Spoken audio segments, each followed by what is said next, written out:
Hi, എല്ലാവർക്കും മോട്ടൂസ് കിച്ചണിലേക്ക് സ്വാഗതം. ഇന്ന് ഞാൻ ചക്ക കൊണ്ടൊരു വിഭവം ഉണ്ടാക്കാൻ പോവാണ്. അപ്പം ഞാൻ കിണ്ണത്തപ്പാണ് ചക്ക കൊണ്ട് ഉണ്ടാക്കാൻ പോകുന്നത്. അപ്പോൾ അതെങ്ങനെയാണെന്ന് നമുക്ക് നോക്കാം. ആദ്യം ഞാൻ അരിപ്പൊടി, നമ്മളെ നൂൽപ്പെട്ടിനൊക്കെ ഉപയോഗിക്കുന്ന അരിപ്പൊടിയില്ലേ, പത്തിരിപ്പൊടിയില്ലേ, അതാണ് എടുത്തത്. ഇതാ ഈ കപ്പിന് 1 കപ്പ് അരിപ്പൊടി എടുത്തിട്ടുണ്ട്. പിന്നെ ഞാൻ അതിലേക്ക് നമ്മളെ ചക്ക മിക്സിയിലിട്ട് നന്നായിട്ട് അടിച്ചെടുത്തിട്ടുണ്ട്. വരിക്ക ചക്കയാണ് ഞാൻ എടുത്തത്. നല്ല മധുരമുണ്ട്.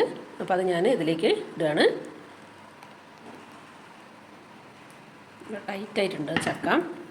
അപ്പോൾ ഞാൻ സ്പൂൺ കൊണ്ട് എടുക്കട്ടെ. ഞാൻ ചക്കയിൽ ശർക്കര പാവാണ്, വെള്ളം ഉപയോഗിച്ചിട്ടില്ല, തീരെ വെള്ളം ഉപയോഗിക്കാതെയാണ് ഇത് നന്നായിട്ട് നല്ല ഫൈനായിട്ട് അരച്ചെടുത്തിട്ട് ഉണ്ടോ. അതിലേക്ക് തേങ്ങാപ്പാൽ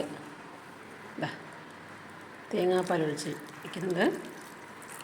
പിന്നെ ശർക്കര അരിച്ചെടുത്തതാണ്. ഒരു 4 ആണി ശർക്കര, കറുത്ത ശർക്കര 4 ആണിയാണ് എടുത്തത്. വെള്ള ശർക്കരയാകുമ്പോൾ കുറച്ച് കൂടി തോനെ എടുക്കേണ്ടി വരും. എന്നിട്ട് നന്നായിട്ടൊന്ന് ഇളക്കട്ടെ.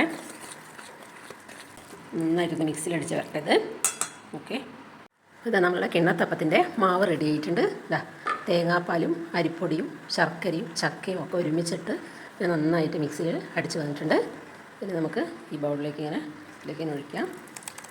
ഈ പരിവാണ്. ഇതാണ് ഇതിൻ്റെ കറക്റ്റ് പാകം.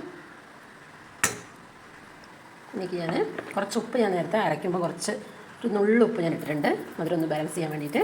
ഇനി ഇതിലേക്ക് ഏലക്കാപ്പൊടി ഇടുന്നുണ്ട്, നല്ലൊരു ഫ്ലേവറിന് വേണ്ടിയിട്ട്. ഇത് പഞ്ചസാരയിലിട്ട് പൊടിച്ചതാണേ. നന്നായിട്ടൊന്ന് ഇളക്കിയിട്ട് നമുക്ക് നമ്മുടെ പ്ലേറ്റിൽ ഇട്ട് കൊടുക്കാം. അപ്പോൾ നമ്മുടെ ഏലക്കാപ്പൊടിയൊക്കെ ഇട്ട് നല്ല അടിപൊളിയായിട്ട് നന്നായിട്ട് അടിച്ച് വെച്ചിട്ടുണ്ട്. ഇതിപ്പം നെയ്യ് തടവിയ പാത്രത്തിലേക്ക് ഒഴിക്കുകയാണേ. ഇത്രയും മതി. അതിലേക്ക് നെയ്യിൽ വറുത്ത തേങ്ങാക്കൊത്ത് മുകളിൽ ഇങ്ങനെ ഇടുന്നുണ്ട്.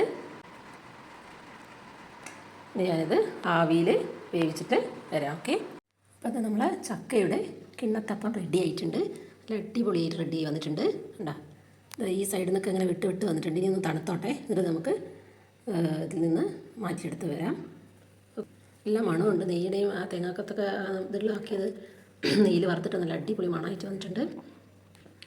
അപ്പോൾ ഇനി ഇതൊന്ന് തണുത്തിട്ട് നമുക്ക് മുറിച്ചെടുക്കാം. ഓക്കെ, ഇതപ്പോൾ ഇത് തണുത്ത് വന്നിട്ടുണ്ട്. ഇനി നമുക്കൊന്ന് കമത്തിയിട്ട് നോക്കാം ഇത് വന്നിട്ടുണ്ടെന്ന്. ഓക്കെ,